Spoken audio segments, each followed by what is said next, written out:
they see is just the end of the Dothraki, essentially. At the War Council, Arya doesn't offer to go and assassinate Cersei, which would have been an easy win-win for everyone. Neither Tyrion, Davos, or Arya suggest using the secret passage into the Red Keep to end the war smoothly and without having to worry about innocent people getting killed in the process. Arya and Sansa are still being against Daenerys even though she risked everything to come fight alongside them. Sansa's dialogue when confronting Jon makes absolutely no sense. You understand we'd all be dead if not for her. We'd be corpses marching down to King's Landing. Arya's the one that killed the Night King. Her men gave their lives defending Winterfell. And we will never forget. And Arya makes the case that having allies is useless because she herself doesn't need many What allies. the fuck just If happened? you only trust the people you grow up with, you won't make many allies. He just reset. I don't need many allies. Arya. Jon and Sansa betray their What the father's fu- memory by like, letting out what? the dangerous secret of Jon's true parents.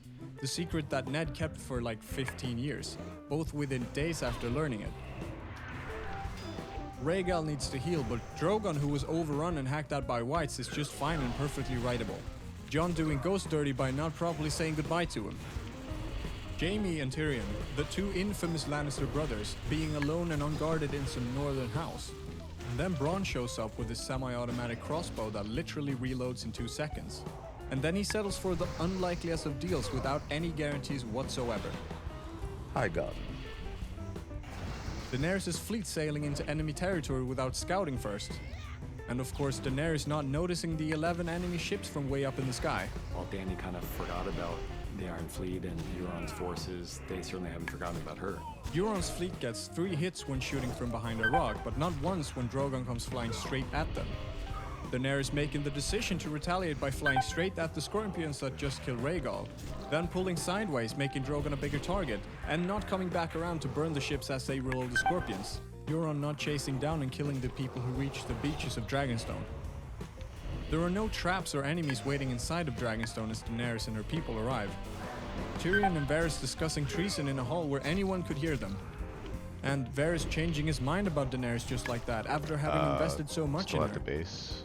Jaime, who 2 episodes ago told Bran, I'm not that person anymore. leaves because he, lol jokes, hasn't changed after all, and he risks his life to go save Cersei, even after learning she was willing to pay Bronn a castle to kill him and Tyrion both.